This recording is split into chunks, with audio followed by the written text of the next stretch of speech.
webinars. And welcome. Just so you know, we will be recording a little bit later. So if you don't want your voice on the audio, then go ahead and mute yourself. Once we do get started, Maddie, as our host, will mute everyone so that we don't have a lot of feedback. And just as we get started, to give you a little background, the Lighthouse has had quite a relationship with the Ringling. They are definitely a great partnership and supporter of the Lighthouse. And if you have not been to the Ringling Museum, they are very accessible, friendly to many disabilities, whether it's a wheelchair, hearing impaired, visually impaired. And whether you go there and meet with a docent for a tour or you go on your own, it is very accessible, and Mondays are free to the public, so you could choose that day to go. We have been going to the Ringling with our level 2 adjustment to vision loss classes, and we go as a group, and Erin or one of the other docents would give us a guided tour, very descriptive. We've had multiple people in our tour say that they had perhaps seen the painting before they lost their sight, and they learned more and saw more with the descriptions from Erin and the discussion than what they had seen with their own eyes, which I found very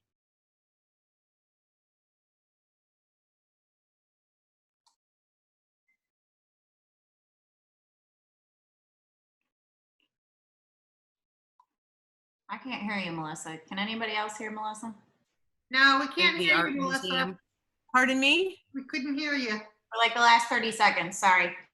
Oh, I'm not sure where I ended then. I just, that the adjustment to vision loss level 2 classes have enjoyed going to the Ringling for a guided tour. And are you hearing me? Yes. Okay.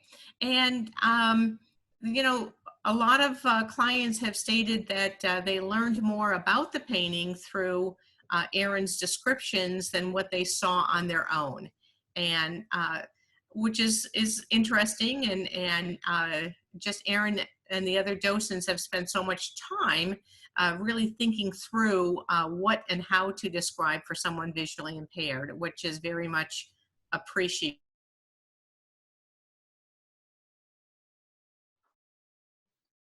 I feel like we lost you again.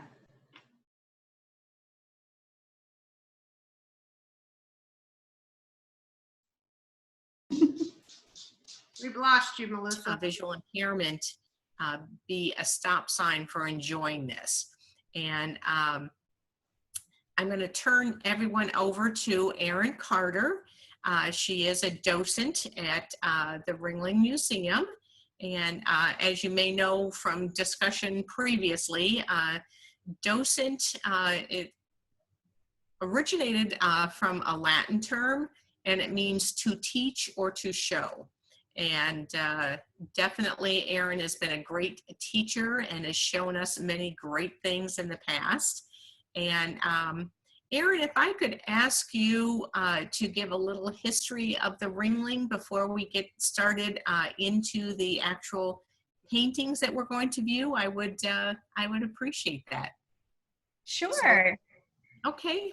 Yes, well, thank you so much, Melissa, for that wonderful and a very kind and warm introduction. We love getting to partner with the Lighthouse and the groups coming to our museum. We are very dedicated and want to make sure that our collection is accessible to everyone. So we're very pleased to be able to offer these opportunities for you all. And I encourage you, when the museum reopens, I hope you'll come to the museum and take advantage of what we have to offer. We love to provide a tour experience for you on site in person once we're able to do that.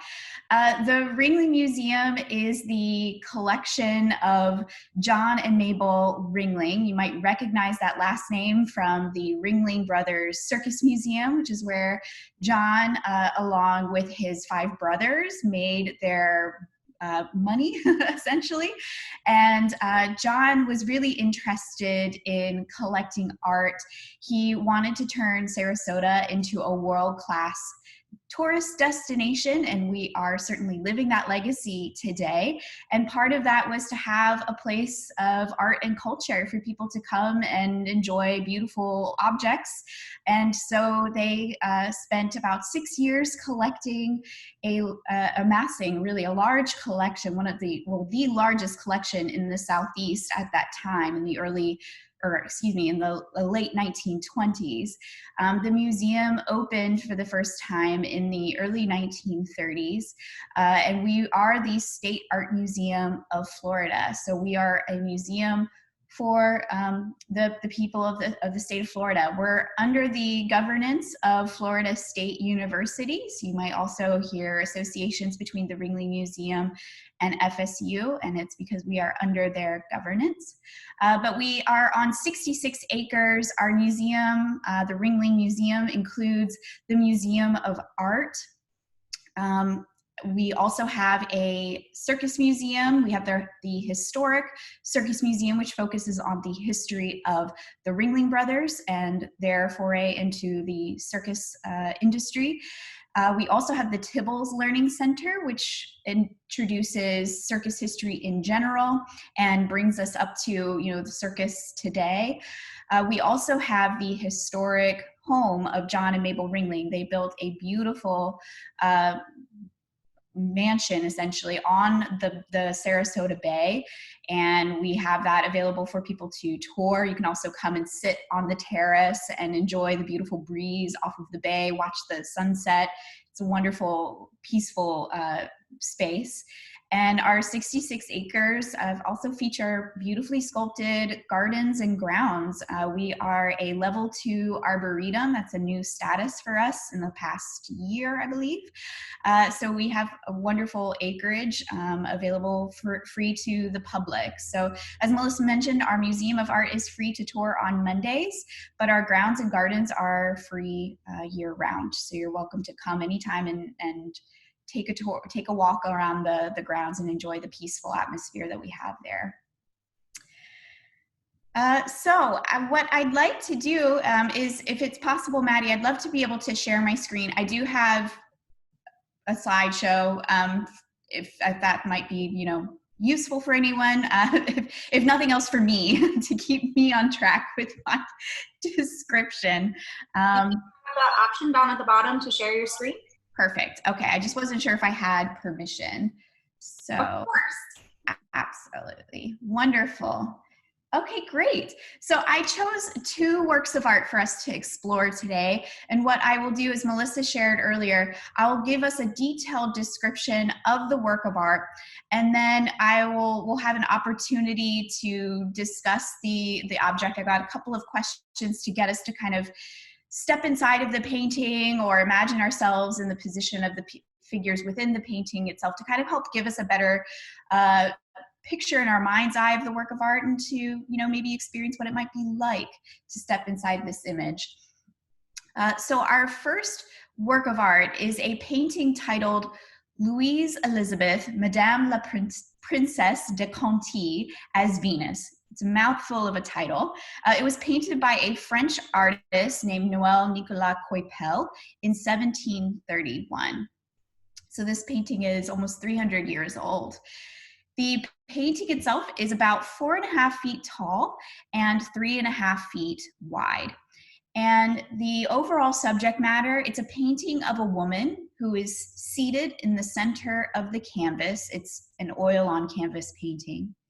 And she's flanked by 2 angel babies who are fluttering on either side of her. Behind these 3 figures who are in the foreground, so they are closest to us in the painting, on the right-hand side of the painting, there is this open sky with these very loosely painted, fluffy clouds.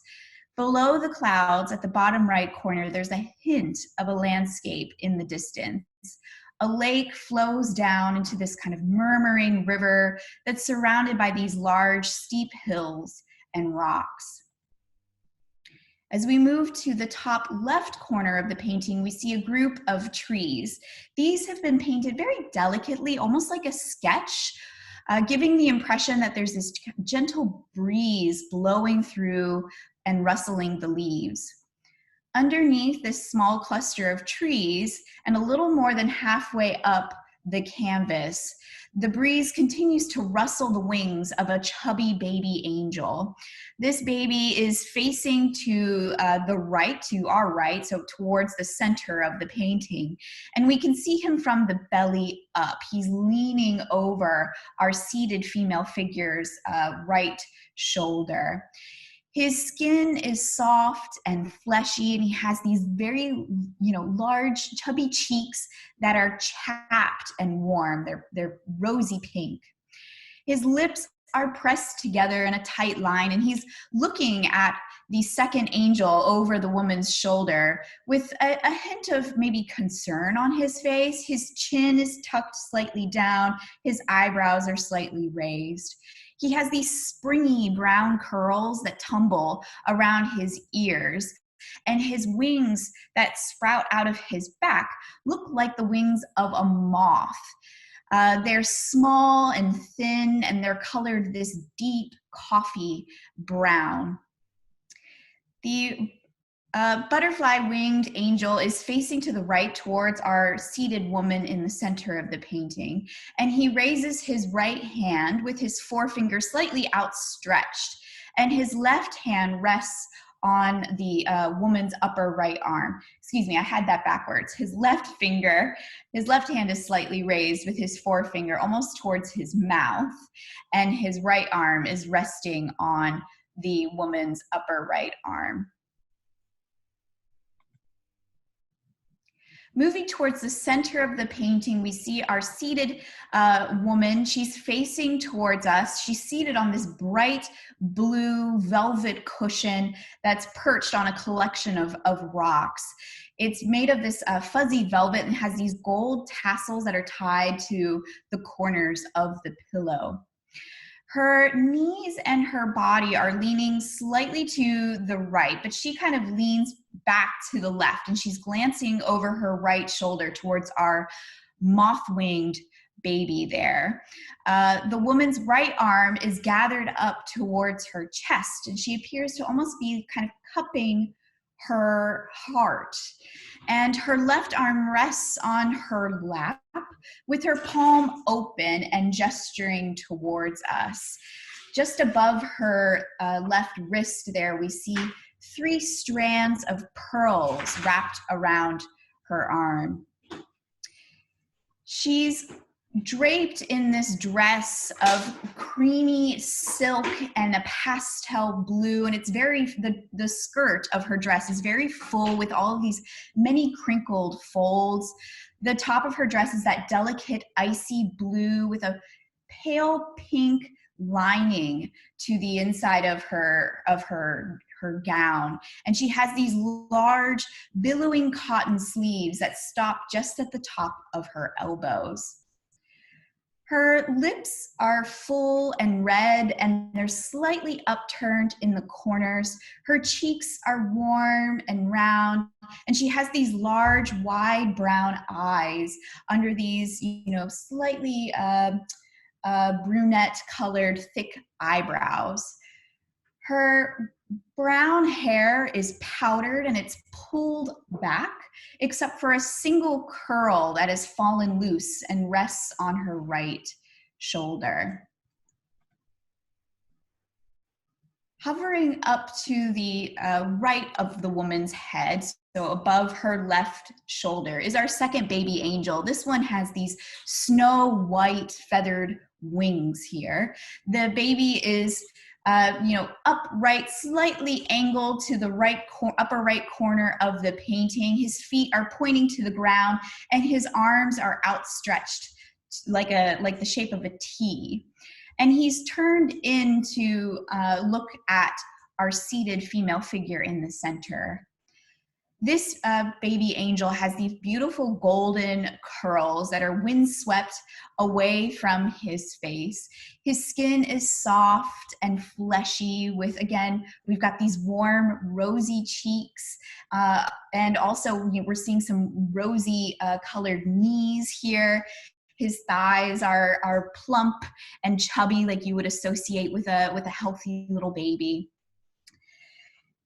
Strapped to his back, he has a quiver of arrows, and it rests on his lower left hip, just behind his back.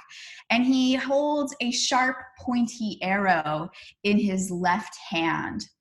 In his right hand, he holds the end of a long garland of flowers with red and white and pink roses. We can see some blue flowers and pale pastel green leaves.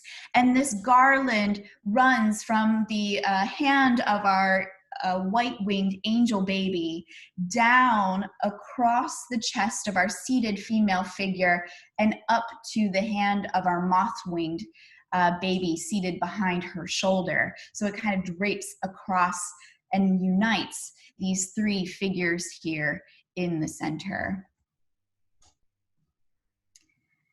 So is there anything about this painting that I could describe in greater detail or maybe a little bit differently to give you a fuller picture of this work in your mind before we talk about what is being depicted here?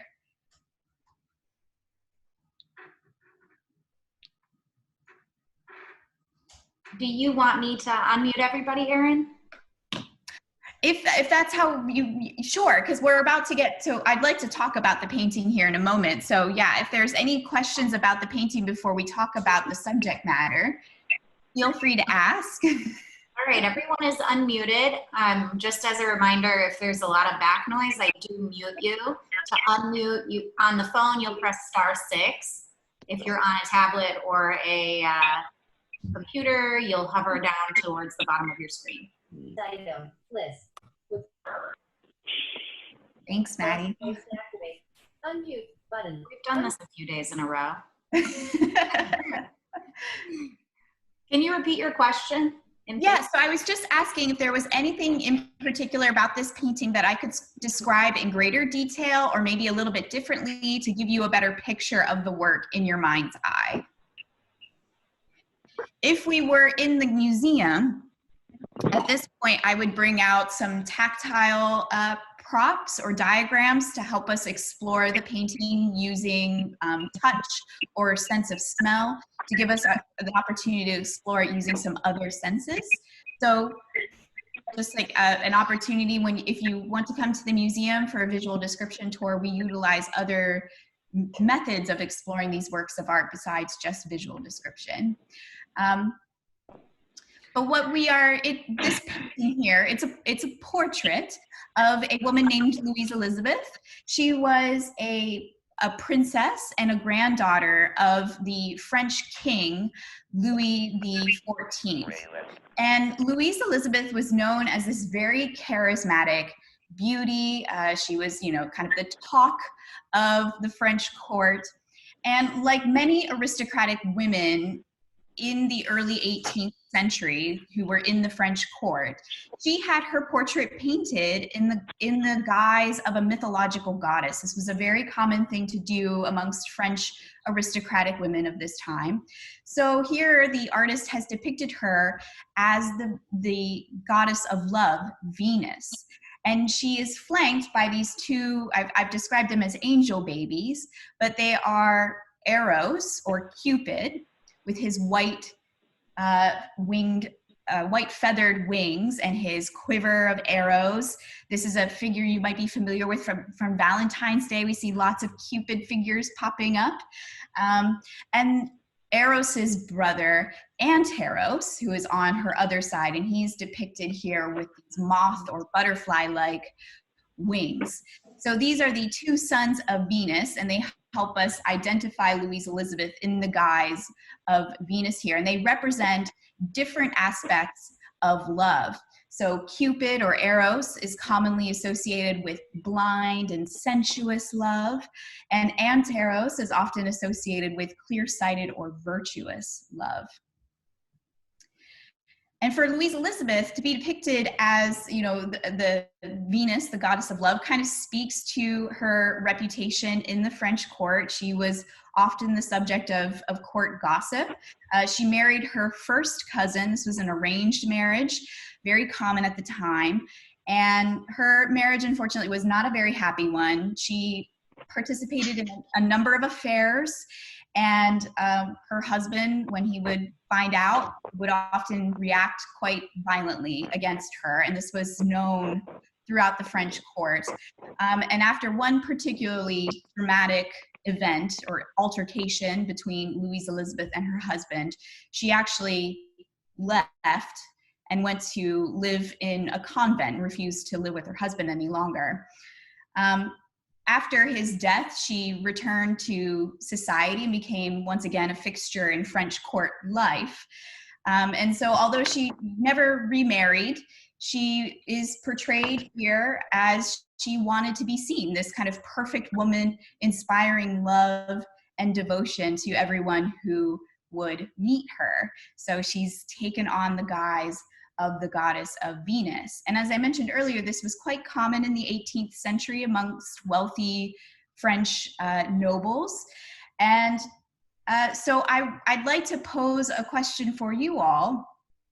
If we were to have our pictures taken or a painting of ourselves made in the guise of someone else, who would you want to be depicted as? This could be, a famous person from history, a famous actor, singer, or writer, a non-fictional character, for example. Who would you want to be depicted as in your portrait? Everyone is unmuted, so if you want to participate, you can. I would love to have been painted as Doris Day. Ooh, I love that. Yes. She was so beautiful and just a wonderful voice and such a lovely person. And she just died about a year ago, and she just had a long, wonderful life. That sounds awesome. I love that. Yes, Doris Day. That's a perfect guise to be painted in. Anyone else? Hi, it's Juanita. Hi. Who would you like to be painted as or have your portrait made as? Marilyn Monroe. Marilyn Monroe. Oh, I like that. Spicy. So good. I think Louise Elizabeth, if she were living today, she would probably want to be painted in the guise of Marilyn Monroe as well.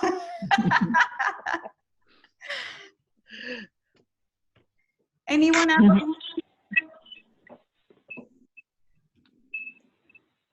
Erin, I think that question just leaves us all thinking. There's so many different ideas that would be fun. Yeah, you could take it in so many directions. And I think this is something that we see in our society today. When you think about people, there's a term called cosplay, where people get dressed up as characters that they admire from literature or from movies and that sort of thing. And you get to live a day in the guise of your favorite comic book character or movie character, right?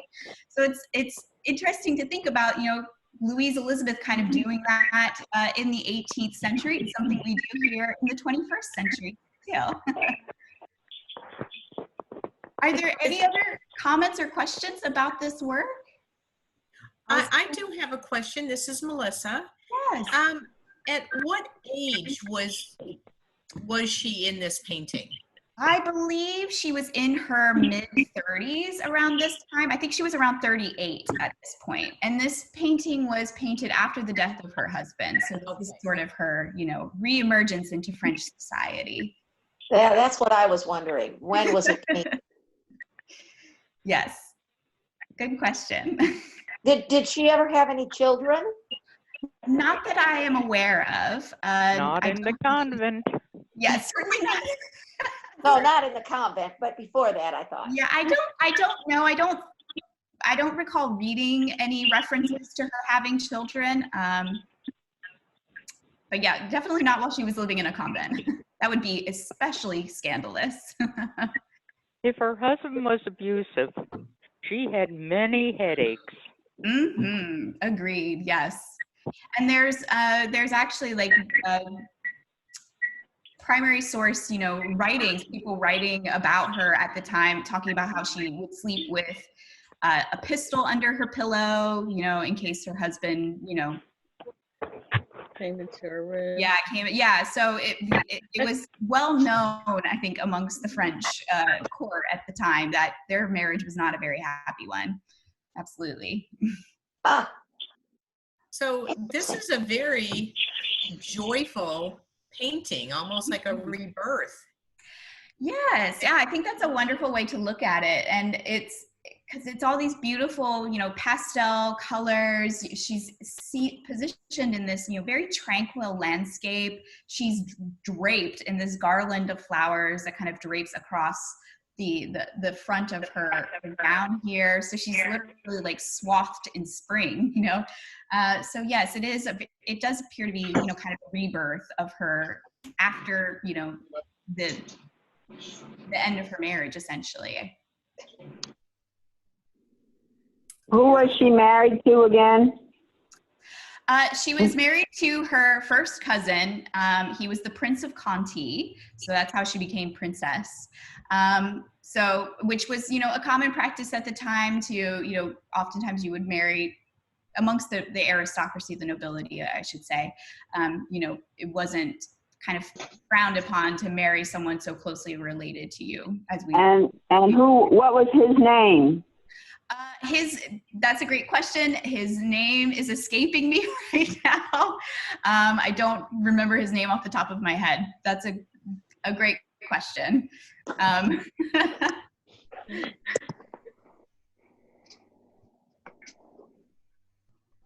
Any questions about this work or comments about it before we move on to our next one?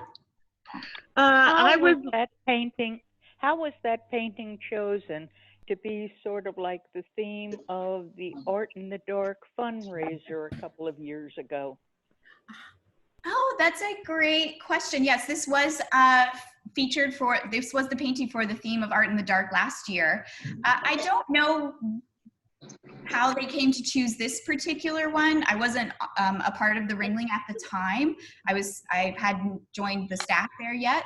But I would imagine, that it's a beautiful painting, and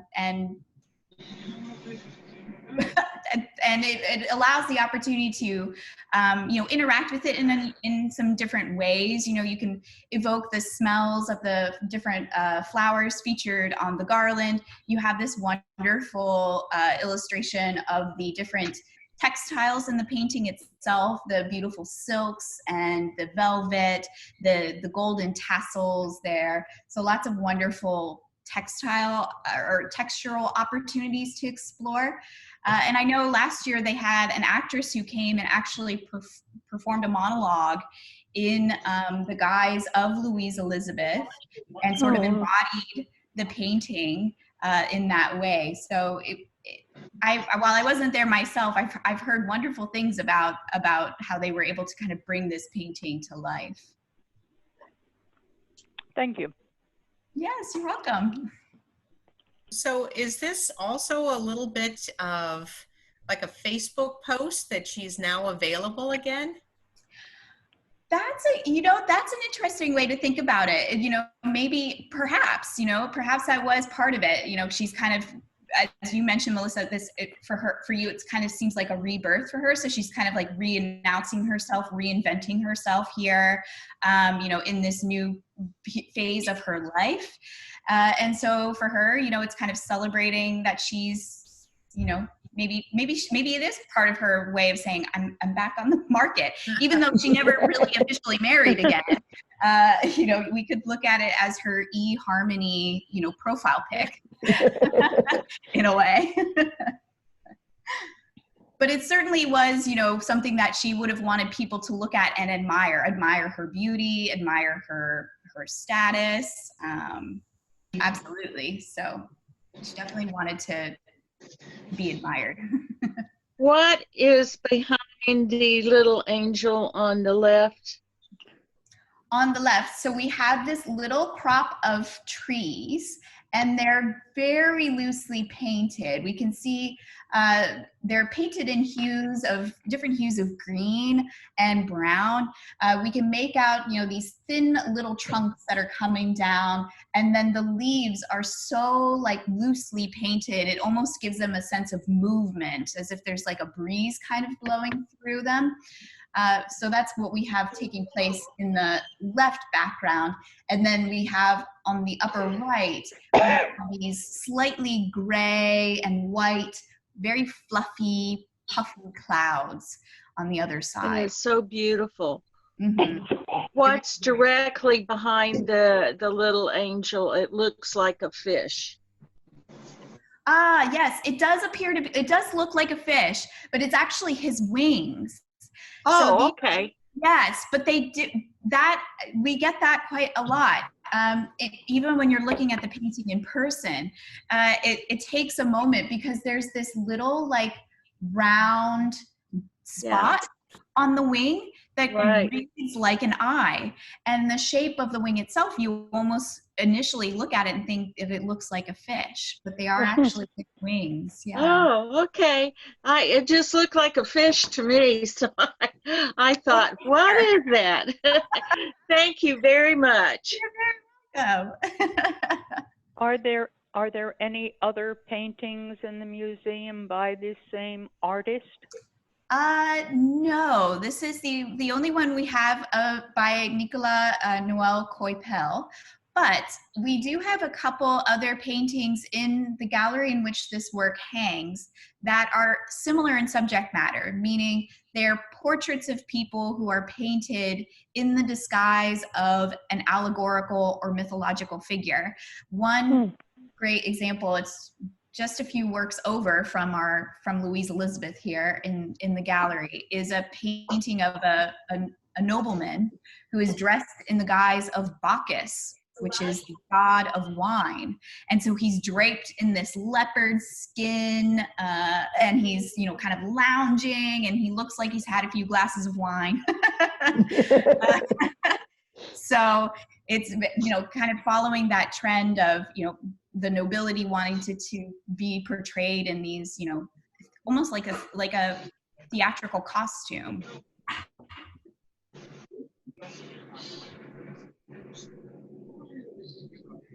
All right, so I have one more painting that I'd love to share with you. This work is by a Flemish painter, and it's actually a collaboration between two artists, I should say, Peter Paul Rubens and an artist by the name of Osias Bert. And they were both working in Antwerp in what is now the Netherlands. This was painted in the early 1600s, so we're going a bit back in time. And the subject of the painting is based on an ancient Greek poem about the painter Pausias and his lover Glycera. And they were, you know, both known for working with nature. So Pausias was a painter of flowers, and his lover Glycera, she was known for creating these beautiful flower crowns. So she was actually working with flowers themselves. So this is the subject that we have here in this painting by two artists. It is an oil on canvas painting again. This work is a little bit larger. It's about 6.5 feet tall and about 6 feet wide. So it's about the size of a queen size bed. So you can imagine that hanging on a wall. The majority of the painting is occupied by the figures of Pausias and Glycera themselves. They're kind of close to the foreground and again, closest to us on the picture plane.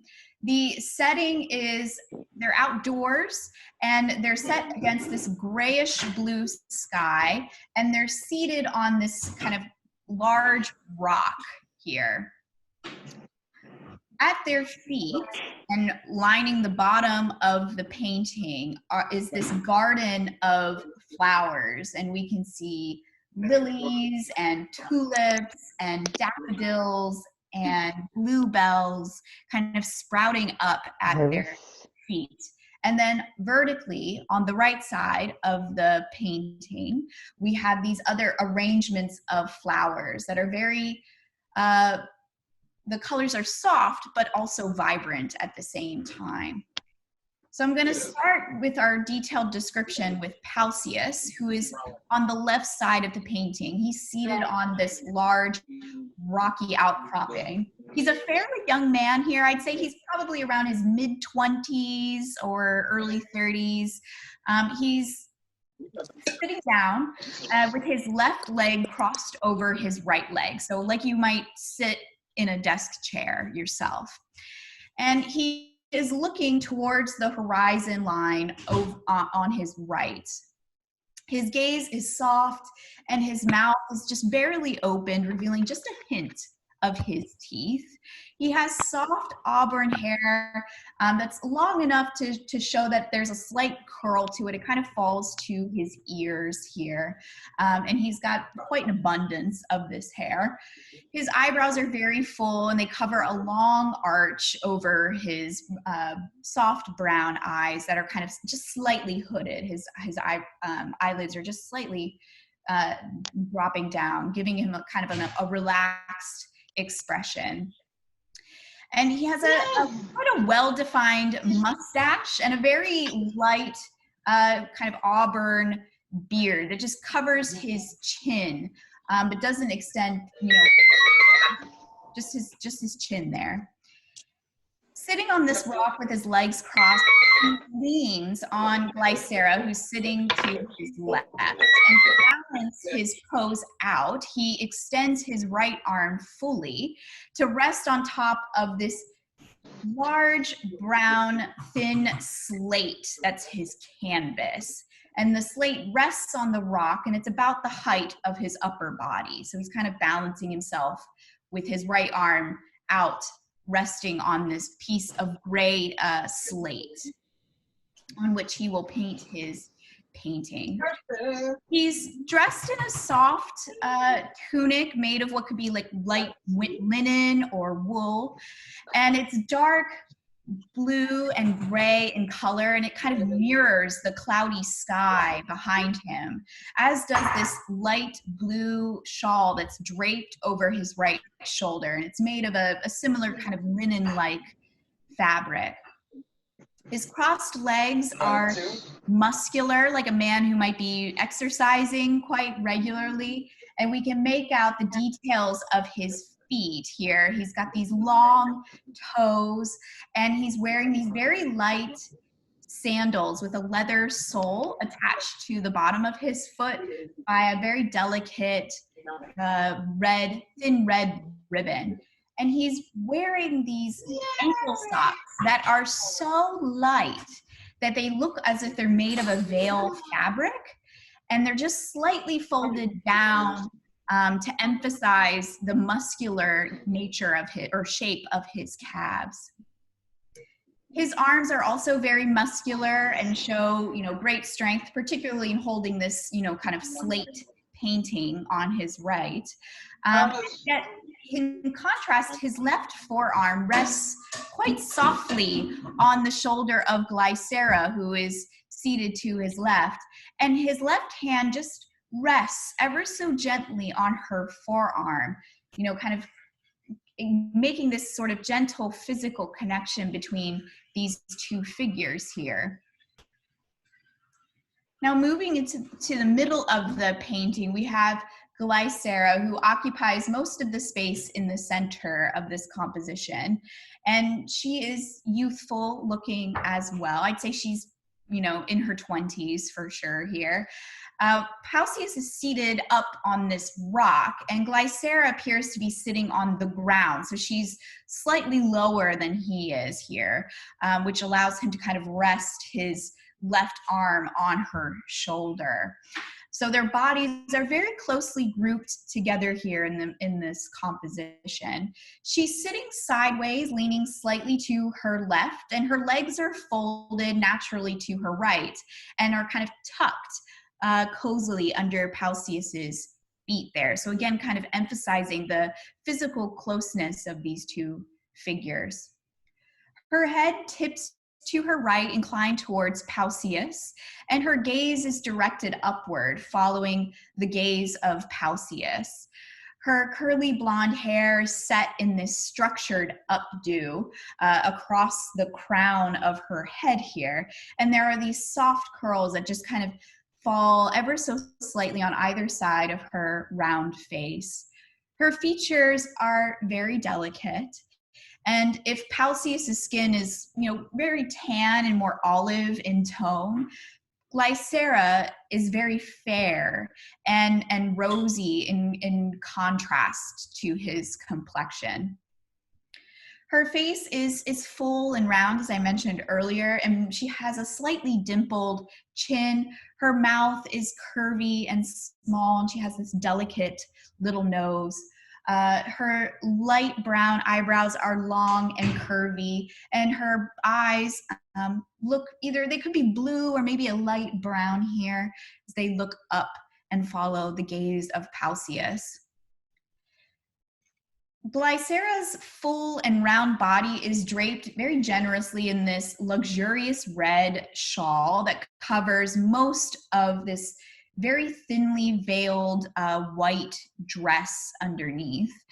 The shawl falls from her right shoulder diagonally just under her left breast and cascades down to the ground, so it covers her legs and feet and kind of puddles around her.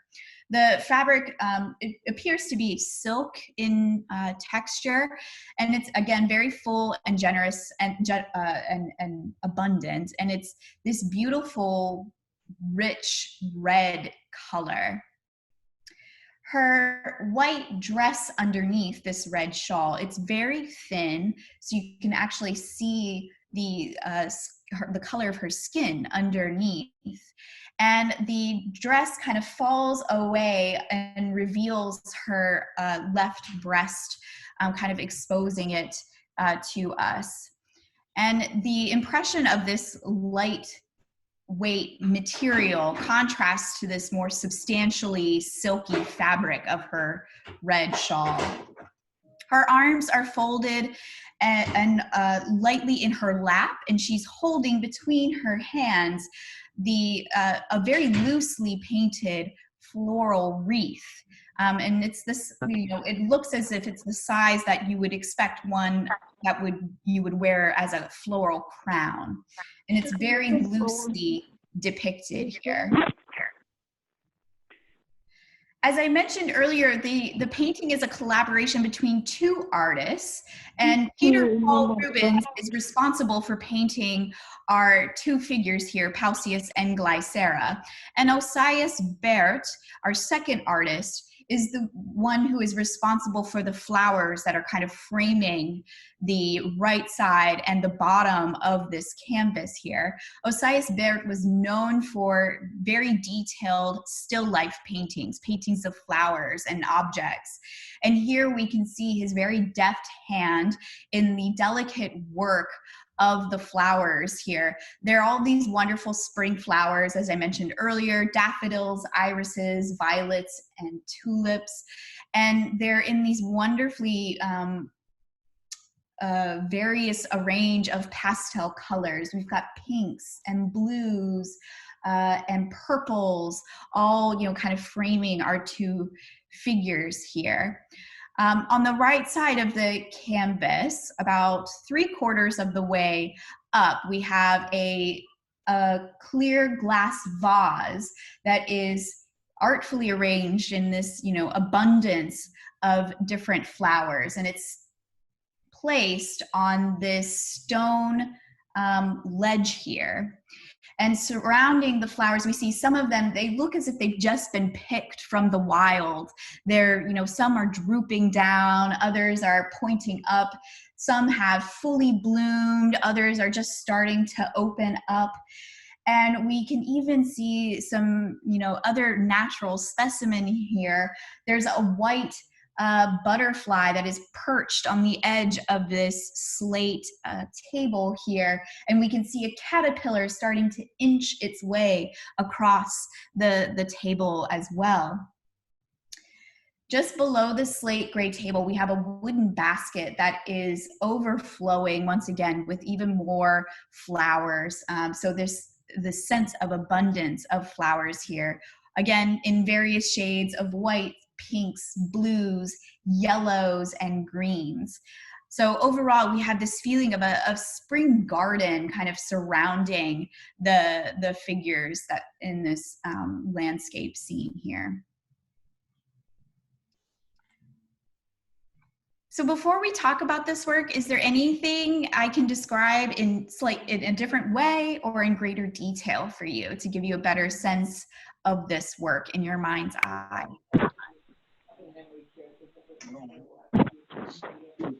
I have unmuted everybody, so if you want to participate and ask Erin some questions or ask her for more description, now's the time. Okay, thank you, Maddie. That's Meridian to do. I like your white spots in the back of your pants. Tells me you walk on top of them. We've described this painting, the setting in which they're placed. They're in this kind of landscaped outdoor scene. They're surrounded by flowers.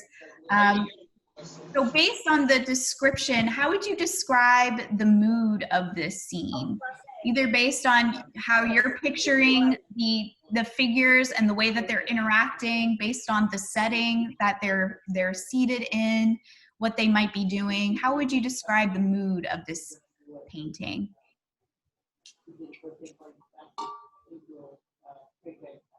I would say they know, this is Sue, I would say they know each other very well and they're courting. Great. Okay, wonderful. So you're thinking about how closely they're positioned, and so for you, that description reminds you that they might be perhaps they're courting one another. So they're getting ready to go out on a date. There's this physical chemistry between them. Yes. Wonderful. This is Patty. Mm-hmm. I see a lot of melancholy in this. Okay, wonderful. And in their faces and how they're sitting there, almost like maybe they're going to break up. Okay, so for you, you're reading this as a scene of that there's a sense of melancholy for you here in their expressions. And so perhaps for you, this scene, it seems like this is maybe towards the end of their courtship. This courtship is about to fizzle out here. Right. Great, wonderful. And they're also sitting, to me, on a dock. It seems like he's holding on to the edge of the dock because there's water behind him. So yes, so this, we do see the landscape expanding beyond them, and perhaps there is like a water, like a lake or a body of water in the distance, because the landscape is so loosely depicted here that it is hard to make out the details. So we are seeing some, kind of swaths of blue in the far distant background. So perhaps there is some water there. So perhaps, that gives us a sense of where they are in this landscape. Yeah, great.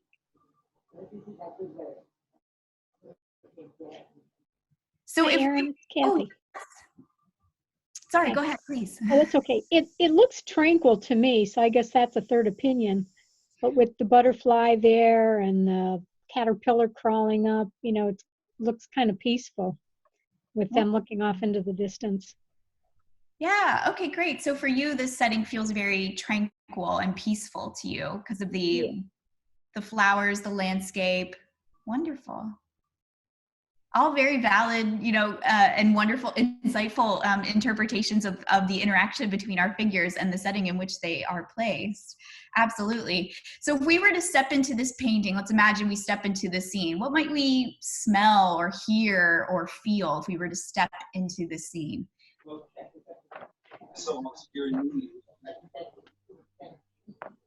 Definitely smell the flowers.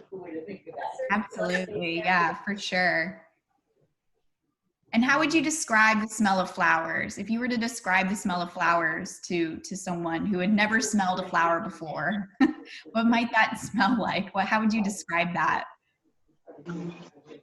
Oh, light and perfumey and Great. Yeah, light, perfumey.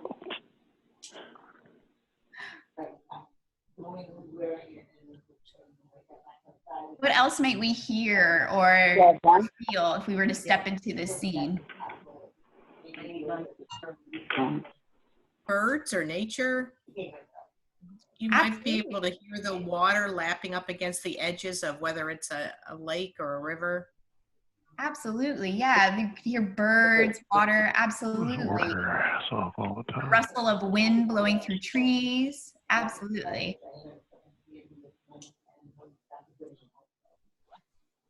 No, to me, it feels very relaxed and casual, and a contrast to some of the very formal paintings that we take a look at. That this is,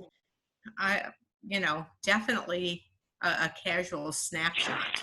Mm-hmm.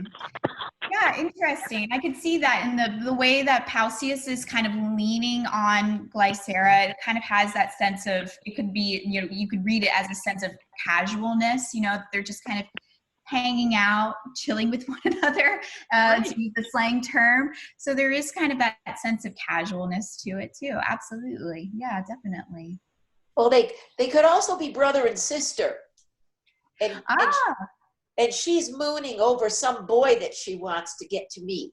And he's saying, oh, come on, you're too young. I like that. Yeah. So perhaps she's, she's that sense of melancholy that someone mentioned earlier. Perhaps it's melancholy over, lost love or unrequited love here. Pausias is leaning against her, telling her to, buck up. You're too young, or other loves will come along. I could see that too. Absolutely. Wonderful. Yeah, so here we are. So what we're looking at is this, it's a story from an ancient Greek poem about these two artists, essentially. Pausias, who works with paints and traditional art materials, and Glycera, who's working in nature, working with nature. And this story was often told as a competition, right? Who could depict things more beautifully, the artist or nature itself, which is the greater artist, if you will. And here we have this story about competition being captured by two separate artists here. Peter Paul Rubens, who was known for depicting figures. If you've ever heard of the term Rubenesque, this was often used to describe a particular way of depicting women, full-figured, full-bodied, voluptuous. Rubens was known for that style, and so that term Rubenesque kind of developed to describe his particular style here. And then Ossias Baert, who specialized in floral still lifes. And usually when you have artists collaborating on a work of art, they often will try to blend their styles together to create this cohesive whole so that you can't identify who painted what. But here we are seeing Rubens and Ossias Baert kind of leaning into their distinct styles, kind of celebrating the competition between them. So you can identify, the very broad, loose brushwork of Rubens in painting the soft quality of his figures of Pausias and Glycera, it stands out next to Osias Barrett's very finely detailed and sharply rendered flowers that frame the scene. So when you look at this painting, it's quite clear to be able to distinguish, you know, two artists have worked on this painting. So here they're kind of celebrating and challenging us, you know, to judge this competition, which is more beautiful, Rubens' figures or Osias Barrett's flowers here. So it's kind of interesting to see them use this ancient story to, you know, invite friendly competition amongst themselves. Any other thoughts or questions or comments about this work of art? Who was this painting painted for? Me? That's a really great question. I don't know the original patron of this work. Rubens was a very popular artist in his day. He painted for members of royalty across Europe. He had a very extensive studio and produced thousands of paintings in his lifetime. And I don't know the particular original owner of this work, but you know, likely someone would have paid quite a bit of money for this because Rubens' hand is very evident in this work, and he was a very highly sought after artist in his day. The one thing that I have noticed in this painting is there's a very distinct difference in the background behind the flowers and behind the couple. Yeah, that's a really great point. There is kind of this line that runs down it through above the head of Glycera, and it almost kind of stops right in the middle of her crown here, of her head, where the background has the landscape has kind of stopped, the sky has stopped, and it's sort of a plain slate gray where the flowers are on the far right side. We don't know if that's a later change to the work of art, that someone might have gone and painted it a different color to help the flowers stand out. I don't think this was originally how it would have looked when Rubens and Barrett completed the painting. I think the sky would have continued all the way over to the far right of the painting. And so this is probably a later change by someone else who wanted to make sure that the flowers kind of stood out even more so than they were. That's a good point. Yeah, thank you. Sure. It's a beautiful painting. I grew up around Gilcrease and Philbrook museums in Tulsa, Oklahoma. So I was able to see quite a few paintings. Oh, wonderful. When I was young. It's been a long time ago.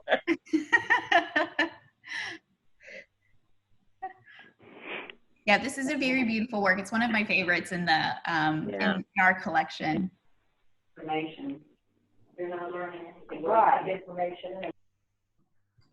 All right. Well, if there's no other comments or questions, that's what I have to share with you today. I thank you so much for letting me join you. Thank you, Melissa, and Maddie for inviting me to stop by. Please, I encourage you to reach out to the Ringling Museum. You can email us at accessibility@ringling.org. And with 2 weeks advance notice, we're happy to arrange a visual description tour for you. It's free with the price of admission. So I would love to have you come, and we can arrange to have a docent take you through the museum, provide visual descriptions like we did here today, and depending on what things look like in the future, we can include some of those tactile props and diagrams that we use to help you kind of create a fuller picture in your mind's eye. So thank you all so much for letting me join you. Thank you so much for being here today. And thank you, Melissa, for setting all of this up. So thank you. The Ringling. Thank you. Thank you. Awesome. Thank you. Thank you so much. Thanks so much. We'll see you soon, I hope. Yes, I hope